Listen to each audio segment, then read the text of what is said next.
আমাদের অনেকেই ভুল ধারণা আছে যে হেনা করলে চুল শুধু কালার হয়। তো আজকের আমি আপনাদেরকে এমনভাবে একটা হেনা তৈরি করে দেখাবো যেটা শুধু চুলকে কালার করবে তা নয়, তার সাথে সাথে চুলকে ঘন মজবুত করবে এবং সিল্কি সফট করতেও সাহায্য করবে। তার আগে বলি বন্ধুরা, হেনা কিন্তু কোনো কেমিক্যাল নয়, হেনা হচ্ছে একটা গাছের পাতার গুঁড়ো। সেহেতু হেনা মাখলে কিন্তু চুলের কোনো ক্ষতি হয় না, বরং চুলের অনেক উপকার হয়। হেনা যদি ইউজ করেন মাসে একবার বা সপ্তাহে একদিন, তাহলে কিন্তু চুল সুন্দর তো হবেই, তার সাথে সাথে চুল ঘন হবে, সিল্কি সফট হবে এবং চুল আস্তে আস্তে লম্বা হতেও শুরু করবে। মাথায় খুশকিও দূর হতে সাহায্য করে এই হেনা। তো আজকের আমি হেনা করার পদ্ধতি দেখাবো। আর যাদের সাদা চুলের সমস্যা আছে তারা তো এই পদ্ধতিতে খুব ভালো উপকার পাবেন, যেহেতু কেমিক্যালযুক্ত হেয়ার ডাই ব্যবহার করলে চুলের অনেক ক্ষতি হয়। সেসব কথা মাথায় রেখে যদি এরকম এইভাবে হেয়ার চুলে কালার করেন, তাহলে কিন্তু চুল খুব ভালোও থাকবে এবং চুলের কালারও আসবে। বন্ধুরা, যে যেখান থেকে আমার ব্লগটা দেখছেন সবাইকে জানাই অনেক ভালোবাসা, শুভেচ্ছা রইল। যদি ভালো লাগে লাইক দেবেন, যদি চ্যানেলকে সাবস্ক্রাইব করা না থাকে চ্যানেলকে অবশ্যই সাবস্ক্রাইব করে পাশে থাকবেন, তা না হলে নতুন নতুন ব্লগ টিপস কোনোটাই আপনারা পাবেন না। তো চলুন শুরু করি। তো বন্ধুরা, সবার প্রথম আমি যেটা নিয়েছি, একটা কাঁচের বাটি নিয়েছি। আপনারা যে কোনো পাত্র ইউজ করতে পারেন, তবে এখানে আমি লোহার পাত্র ইউজ করছি না, যেহেতু এখানে চুল শুধু কালার নয়, চুলকে সুন্দর ঘন সিল্কি সফট রাখতে হবে, সেই জন্য আমি এখানে এই বাটিটাই ইউজ করছি। তো আমি এখানে নূপুর হেনা ইউজ করছি। আপনারা চাইলে যে কোনো হেনা ইউজ করতে পারেন, হেনার নিয়ে কোনো নেই, যে যা হেনা ইউজ করেন সেই হেনাই ব্যবহার করবেন। এবং হেনার পরিমাণটা চুলের লেন্থ অনুপাতে নেবেন, যেহেতু হেনা পুরো চুলের গোড়া থেকে পুরো আগা অবধি পুরোটা ভালো করে মাখতে হয়, সুতরাং সেই হিসাবেই পরিমাণটা কম বেশি আপনারা করতেই পারেন, কোনো অসুবিধা হবে না।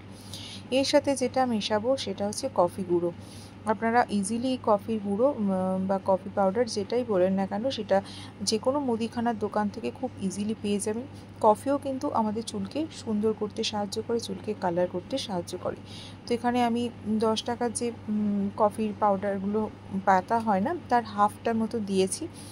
এবং আমি যেহেতু চুলটাকে কালারও করব, সুন্দর তো করতেই হবে, তার সাথে সাথে কালারও। এই কফি গুঁড়ো আর হেনা পাউডার দুটোকে খুব ভালো করে মিক্স করে নিচ্ছি। এখানে বলি বন্ধুরা, হেনা কিন্তু সবাই মাখতে পারে, কোনো অসুবিধা নেই, কিন্তু হ্যাঁ, হেনা মাখতে গেলে কিছু কিছু নিয়ম মেনে যদি করা যায়, তাহলে কালার যেমন ভালো আসবে, চুলটাও খুব সুন্দর হবে। তো এইটার সাথে আমি যেটা দিয়ে মেশাচ্ছি সেটা হচ্ছে পুরো চা তৈরি করেছি। ধরুন এরমভাবে লিকার চা বানায়, সেম প্রসেস, শুধু চিনি দিইনি, একটু চায়ের পরিমাণটা বেশি পরিমাণ দিয়েছিলাম, দিয়ে খুব ভালো করে ফুটিয়ে নিয়েছি। তো 1 গ্লাস জল দিয়েছি আর চা গুঁড়ো 3 থেকে 4 চামচ দিয়েছি। এবার খুব ভালো করে ফুটিয়ে নিয়েছি। যখন এটা হাফ হয়ে যাবে তখন ভাববেন হয়ে গেছে। এবং চায়ের কালারটা দেখতেই পাচ্ছেন কতটা ডার্ক। চাও কিন্তু আমাদের চা পাতাও চুলকে কালো রাখতে সাহায্য করবে, চুলকে সিল্কি সফট রাখতে সাহায্য করে।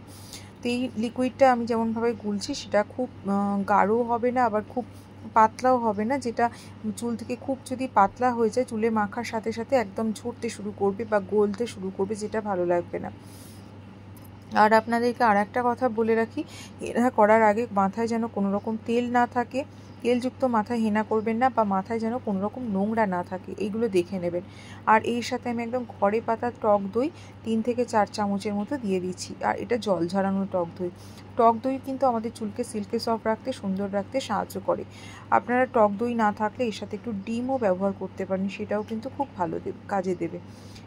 এই কটা উপাদানকে খুব ভালো করে মিক্স করে নিচ্ছি। এবার হেনা যেদিনকে করবেন তার আগের দিন একটু মাথাটা শ্যাম্পু করে নেবেন, সারা মাথায় চুলের লেন্থ থেকে, স্ক্যাল্প থেকে লেন্থ পর্যন্ত পুরোটা মেখে নেবেন। তারপরে 3 থেকে 4 ঘন্টা তো অবশ্যই থাকবেন, এর থেকে বেশিক্ষণ থাকলেও কোনো অসুবিধা হবে না। তারপর সেই দিন প্লেন জল দিয়ে মাথা ধুয়ে নেবেন। তারপরের দিন খুব ভালো করে অয়েল ম্যাসাজ করে তারপরের দিন শ্যাম্পু করবেন। এইভাবে যদি করেন, তাহলে যতবার করবেন ততবার দেখতে পাবেন যে আপনাদের চুল কতটা সুন্দর সিল্কি সফট হয়েছে, এবং আস্তে আস্তে একটা লালচে আভা এসেছে, যেটা কিন্তু দেখতেও খুব ভালো লাগে। তাহলে বন্ধুরা, এইভাবে করুন, উপকার পাবেন। আর এই রেমেডি আপনারা ছেলে মেয়ে ছোট বড় সবাই মাখতে পারে, বাচ্চারাও এই রেমেডি ইউজ করতে পারে, কারণ আপনারা নিজেরাই দেখেছেন এটার মধ্যে এমন কিছু উপাদান নেই যেটা চুলকে কোনো ক্ষতি করবে। এইভাবে করুন, উপকার পান, আর আমাকে কিন্তু অবশ্যই জানিয়ে যাবেন কেমন হয়েছে।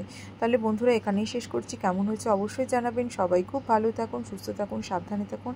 আবার দেখা হচ্ছে পরবর্তী ব্লগ।